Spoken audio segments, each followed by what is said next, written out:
اعوذ باللہ من الشیطان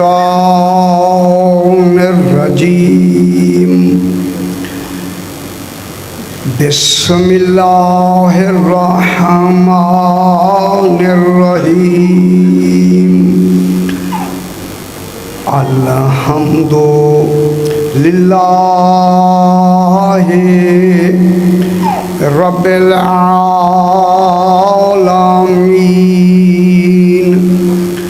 الصلاۃ والسلام علی اشرف الانبیاء والمرسلین خیر المبشرین والمنذرین سیدنا و طبیب نفوسنا و شفیع ذنوبنا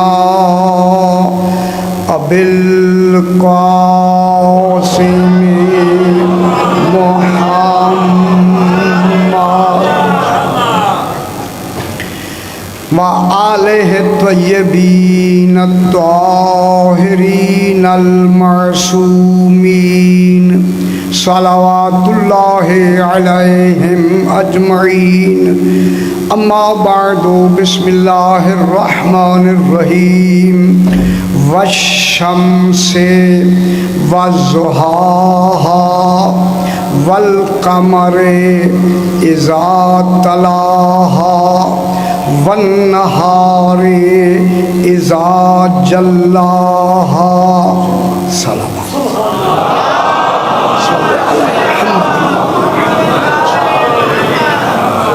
پھر بھی ذرا بلند تر سے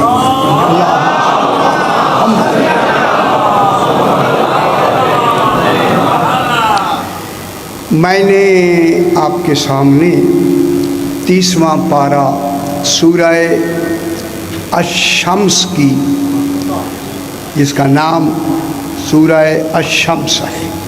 کوئی شمس ہے جس کے نام پہ خالق نہیں ہے۔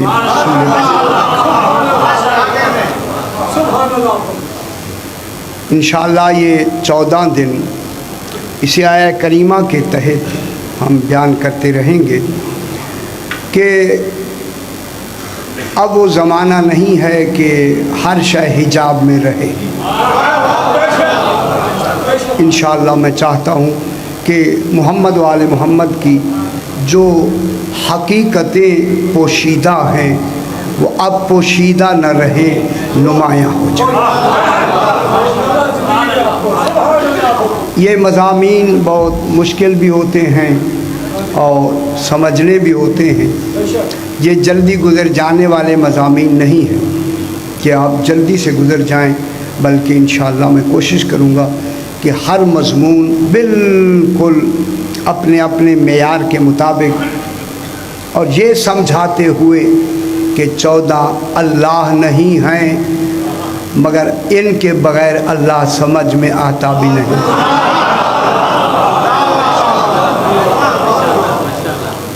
یہ نہایت ہی بالکل میں نئے زاویے سے چاہتا ہوں کہ اس مضمون کو بیان کیا جائے۔ اس کے لیے بالکل ہماتن گوش ہو کے توجہ ہونا ضروری ہے۔ ارشاد ہو رہا ہے، خالق کلام کی ابتدا قسم سے کر رہا ہے۔ جہاں خود خالق ہو کے، اللہ ہو کے قسم اٹھائے، خدا جانے وہ وجود کیسے ہوں گے جن کی وہ قسم۔